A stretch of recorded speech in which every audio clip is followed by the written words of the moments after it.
Salary not paid? PF deducted from your payslip but never deposited? Indian labor law gives you clear remedies that you can pursue at little or no cost, whether you work in the private or the public sector. Here is the complete process. Before approaching any authority, send a formal legal notice to your employer by registered post and keep the postal receipt. It is documented proof that the employer received your demand. The notice should state your full name, designation, employee ID, and period of employment. It should give a month-wise breakdown of unpaid salary with the total outstanding amount. Cite the applicable statute, the Code on Wages 2019 for wages, or the Employees' Provident Funds and Miscellaneous Provisions Act 1952 for PF defaults. Set a definite payment deadline, typically 15 to 30 days, and state clearly that failure to comply will result in legal proceedings. Many disputes end right here. If the notice is ignored, file a complaint with the labor inspector or labor commissioner in the district where the work was performed. You have two routes: online through the Samadan portal at samadan.labor.gov.in, the Ministry of Labor and Employment's digital platform for grievances, including industrial disputes and claims under the labor laws. Or offline, by visiting the local labor commissioner's office with a written complaint.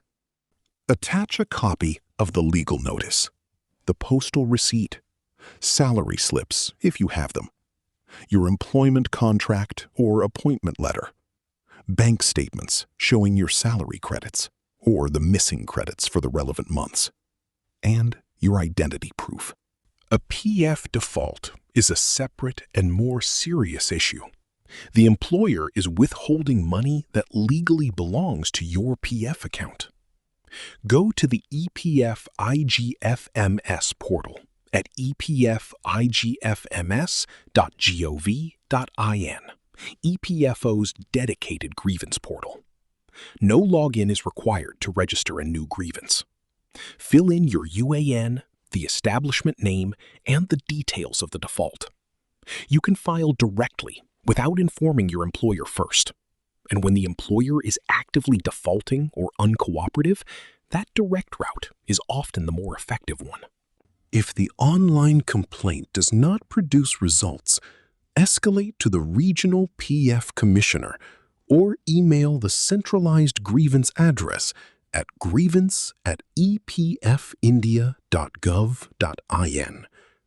The regional PF commissioner has the power to initiate an inquiry under Section 7A of the EPF Act, determine the amount due, and direct the employer to deposit it. Worried about backlash? Employer retaliation for raising a statutory complaint is prohibited under Indian labor law. If you face termination, harassment, or withholding of other dues after filing, document every instance and approach the labor court. Wrongful termination in retaliation for exercising statutory rights can result in reinstatement and compensation, with protections under both the Industrial Disputes Act 1947 and the Industrial Relations Code 2020. Keep every document, appointment letter, salary slips, bank statements, and copies of notices. Follow the sequence, and remember, a lawyer is helpful but not mandatory for the initial complaints. For more details, visit our website and subscribe.